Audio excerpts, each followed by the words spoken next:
Morocco কোন জায়গাতে ভুলটা করেছে? গোলটা হওয়ার কথা না, বাট এমবাপ্পে এই ধরনের গোলই করেন।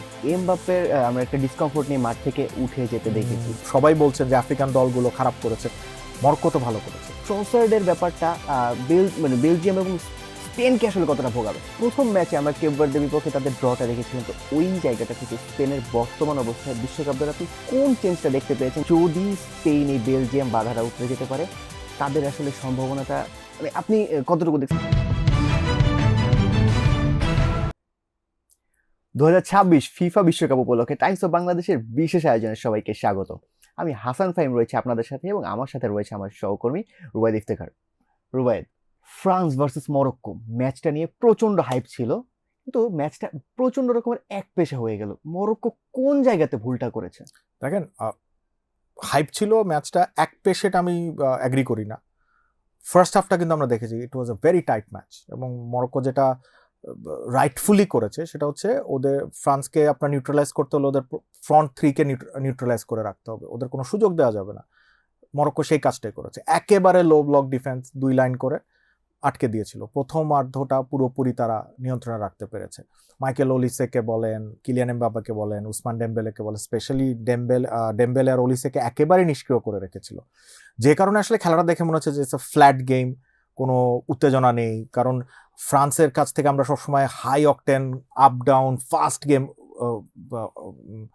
প্রত্যাশা করি, কিন্তু মরক্কোর এগেনস্টে কিন্তু সেটা হয়নি, কারণ মরক্কো ওই জায়গাগুলো ভরাট রেখেছিল যেখান দিয়ে ফ্রান্স অপারেট করে। সেকেন্ড হাফের পরে 60 মিনিটে এমবাপ্পের গোলটা একটা সুযোগ পেয়েছিলেন, এবং অসাধারণ একটা গোল, মানে গোলটা হওয়ার কথা না, বাট এমবাপ্পে এই ধরনের গোলই করেন। হওয়ার পর আসলে মরক্কো যখন সেকেন্ড গোলটা সমতাটা চেজ করতে গেছে, তখন they had to open up, এবং তখন আসলে ফ্রান্স সুযোগ পেয়ে সেকেন্ড গোলটা করে ম্যাচটা সিল করে দিয়েছে। তো এই যে এমবাপ্পের আমরা একটা ডিসকমফোর্ট নিয়ে মাঠ থেকে উঠে যেতে দেখেছি, এটা কি কতটুকু কি ফ্রান্সের উপর প্রভাব ফেলতে পারে সামনে? দেখেন, এমবাপ্পে নিজে বলেছেন যে না, খুব বেশি কিছু না, আমি পায়ে ব্যথা পেয়েছিলাম, ওকে, বাট উনি এটা বলবেনই। হ্যাঁ, কারণ এখন যদি উনি বলেন যে না, খারাপ অবস্থা, আমি খেলতে পারবো না, ফ্রান্স টিমের মোরাল 50% ডাউন হয়ে যাবে।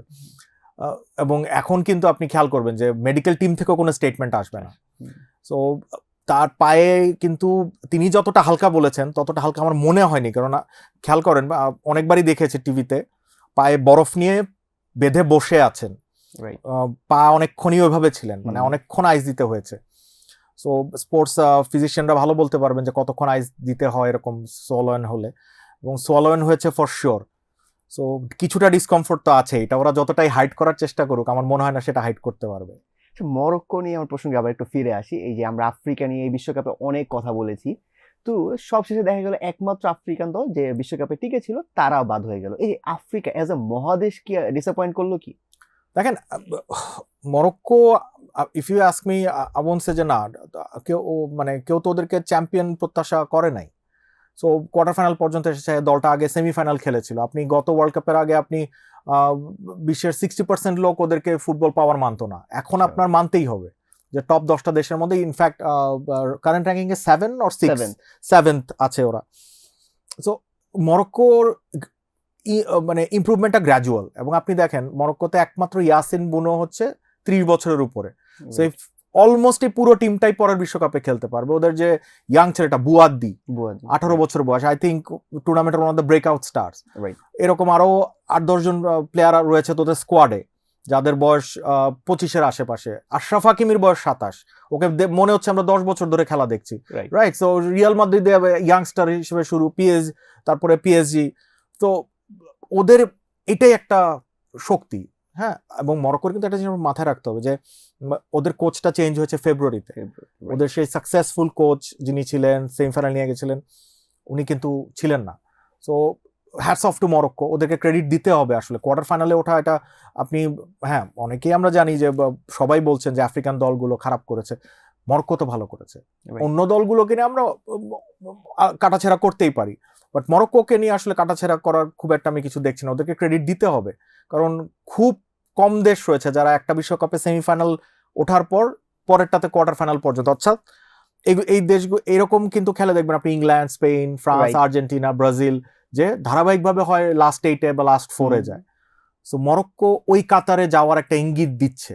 I think this is their biggest credit. আচ্ছা, তার মানে বোঝা যাচ্ছে ফ্রান্স আসলে শক্তির বিচারে কিছুটা অনেক এগিয়ে ছিল, এই জন্য মরক্কোর আসলে গেমটা ওভাবেই খেলতে হয়েছে একমাত্র অপশন হিসেবে। তো ফ্রান্স যেহেতু একটা সুপার পাওয়ার, তাদের ফেস ফেস করতে হবে আইদার বেলজিয়াম আর স্পেনকে। এই যে বেলজিয়াম ভার্সেস স্পেন ম্যাচটা, বেলজিয়ামকে কিন্তু টুর্নামেন্টের শুরুতে কেউ ওভাবে হাইলি রেট করেনি, তো টুর্নামেন্টে তারা না কোনোভাবে প্রতিটা জায়গাতে পার পেয়ে যাচ্ছেন। স্পেশালি যদি বলি ট্রোসার্ড বেস্ট চান্সেস ক্রিয়েট করতেছে। ইনফ্যাক্ট কিছুদিন আগে পর্যন্ত সে নাম্বার 1-এ ছিল, if I am not wrong, এখনো সে বোধহয় 1 নম্বরে রয়েছে।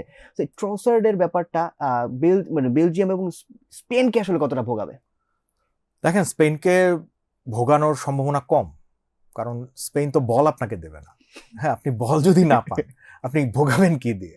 হ্যাঁ, স্পেনের ফিলোসফি কিন্তু সিম্পল, যে if you don't have the ball তুমি কি দিয়ে খেলবা। রাইট।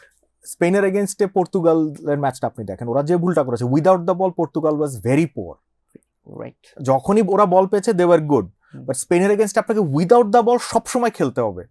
এবং ওরা দেখবেন যে প্রথম মিনিট থেকে বল রাখা শুরু করে 90 মিনিটে যে মিকেল মেরিনো গোল করেছে। হ্যাঁ, ওই একটা আপনার পুরো খেলাটা দেখলে আপনি দেখেন আবার মনে হবে যে একটা অ্যাটাক এটা। রাইট। এই 600-700 পাসের পর এটা ফাইনাল পাসটা ছিল মিকেল মেরিনো। রাইট। আপনাকে এই রিদমটা ভাঙতে হবে। রিদম ভাঙতে হলে উইদাউট দ্য বল আপনাকে ওকে স্ট্রেসে রাখতে হবে, চাপে রাখতে হবে। বেলজিয়াম কি সে কাজটা করতে পারবে? I have doubts. কারণ স্পেন আপনি খেয়াল করেন, ওরা যেবার ওয়ার্ল্ড কাপ জিতেছিল প্রথম ম্যাচটা সুইজারল্যান্ডের কাছে হেরেছিল, এবং যত টুর্নামেন্টের ম্যাচ গেছে they have grown into super team. If you ask me right now, এবং আমি এটা বেলজিয়াম ম্যাচের আগেই বলছি যে বিশ্বকাপ জেতার জন্য সব থেকে এগিয়ে কোন দল, আমি কিন্তু ফ্রান্সের কথা বলবো না, আমি স্পেনের কথা বলবো। দে আর দ্যাট গুড। হ্যাঁ, তাদের খেলাটা গ্লসি না, তাদের খেলাটা ওই ফ্রান্সের মতো ব্লকবাস্টার না, চোখে পড়ে না, কিন্তু they are a very very good team. প্রথম ম্যাচে আমরা কেপ ভার্দের বিপক্ষে তাদের ড্রটা দেখেছিলাম, তো ওই জায়গাটা থেকে স্পেনের বর্তমান অবস্থায় বিশ্বকাপ দলে আপনি কোন চেঞ্জটা দেখতে পেয়েছেন যেটা তাদেরকে এই স্ট্রেংথে বা আপনার চার্টে 1 নম্বরে রাখতেছে? লামিন ইয়ামাল কেপ ভার্ডের এগেনস্টে খেলেন নাই, নিকো উইলিয়ামসও খেলেন নাই, ওদের উইং প্লে দুর্বল ছিল কেপ ভার্ডের এগেনস্টে, এবং of course they were not certain about their goal scorers. কিন্তু এখন আপনি দেখেন অনেক সেটল। ইয়ামাল সবসময় উইংয়ে ব্যস্ত রাখছেন 2জন বা 3জন ডিফেন্ডারকে। ওর এগেনস্টে যে ও তো রাইট সাইডে খেলে, সো ওই সাইডের হচ্ছে লেফট ব্যাক যে থাকছে সে সবসময় ব্যস্ত থাকছে, অকুপাইড থাকছে। ইয়ামালের যে কোয়ালিটি, ফার্স্ট ম্যাচে কে খেলেছিল ইয়ামালের জায়গায়, I forgot his name, but একই কোয়ালিটির প্লেয়ার না, ওই প্রেশার রাখতে পারে নাই। এবং আরেকটা বড় স্পেনের এই ফর্মের পেছনে আরেকটা বড় কারণ হচ্ছে ডানি অলমোর ফর্ম। Dani Olmo has turned himself into a proper number 10। আপনি দেখেন পর্তুগালের এগেনস্টে ও মাঠের সব জায়গায় ছিল, নাম্বার 10 খেলা থেকে শুরু করে উইং বলেন, সামনে বলেন, পেছনে বলেন। Dani Olmo is the player who surprised me the most. সে তো অনেকগুলো সহজ সুযোগও মিস করেছে টুর্নামেন্টে। সেটা অবশ্যই, মানে আমি সেই প্রসঙ্গে আসছি যে ওর যদি ফিনিশিংটা বেটার হতো তাহলে কিন্তু আমরা ওকে আসলে বলতে পারতাম যে সুপারস্টার পর্যায়ে চলে এসেছে, বাট ফিনিশিং এ একটু ঘাটতি আছে। এবং স্পেনের আসলে এই একটা জায়গাতেই প্রবলেম, যে ওরাও যে 600-700 পাস দিবে, এন্ডিংটা করবে কে? রাইট। আমরা যেহেতু স্পেন নিয়ে কথা বলছিলাম, লামিন ইয়ামাল নিয়ে আপনি কথা বলেন। এই লামিন ইয়ামাল কিন্তু ইতিমধ্যে বলে দিয়েছেন যে তারা ফ্রান্সকে হারানোর ক্যাপাবিলিটিস রাখে, অর্থাৎ ইতিমধ্যে কিন্তু এটা একটা রাইভালরি, কারণ ইউরোতে যে চ্যালেঞ্জটা দেখেছি। সো যদি স্পেন এই বেলজিয়াম বাধাটা উতরে যেতে পারে, তাদের আসলে সম্ভাবনাটা মানে আপনি কতটুকু দেখছেন? Early prediction. আমি তো যেটা বললাম যে ফ্রান্স স্পেন যদি এই মুহূর্তে খেলা হয়, আমি স্পেনকেই এগিয়ে রাখবো। কারণ উইথ দ্য বল স্পেন যেভাবে দেখেন, যে আপনি দেখবেন যে স্পেন যেসব ম্যাচ জেতে, হ্যাঁ, এবং যে সব ম্যাচ ড্র করে, মানে হারে না যেসব ম্যাচে, ওই ম্যাচে ওদের পজিশন 85 থেকে 95% থাকে। অর্থাৎ প্রতিপক্ষকে ওরা কোনো ধরনের বলের ধারে কাছেও আসতে দেয় না। এই কাজটা কিন্তু ওরা সবাই মিলে করে।